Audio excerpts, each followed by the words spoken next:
দুঃসময়ের কোনো অপমান গায়ে মাখতে হয় না।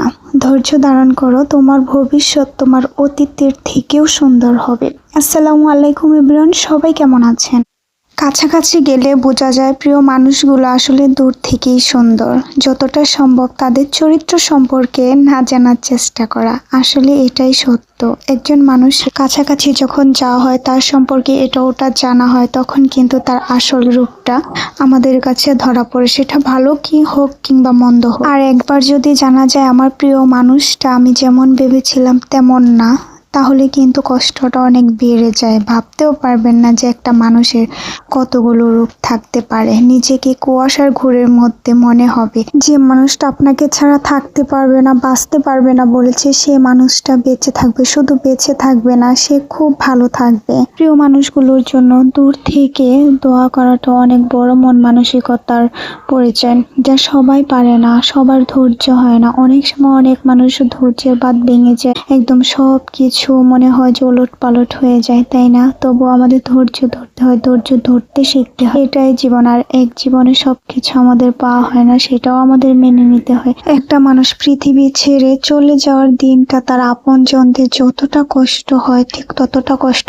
যদি সারাটা বছর থাকতো, তাহলে কি কোনো মানুষ বেঁচে থাকতো? পারতো না। আল্লাহ তাআলা মানুষের মধ্যে সেই ধৈর্যটা দিয়ে দিয়ে। আমার বাবা যেদিন আমাকে ছেড়ে চলে যায়, সেদিন যে আমার কেমন লেগেছিল। আর সেই দিনটা ছিল ঈদের দিন। মানে কতটা কষ্ট হচ্ছিল, কতটা খারাপ লাগছিল। তাদের বাবা মা তারাও বুঝতে পারবেন, কারণ বাবা মা না থাকলেও কত কষ্ট। আর থাকার মধ্যে যখন আপনি চিন্তা করবেন যে আমার এই জিনিসটা হঠাৎ একদিন করে উধাও হয়ে যাবে জীবন থেকে, ইস কত কষ্ট। আহা, খুব খারাপ লাগে।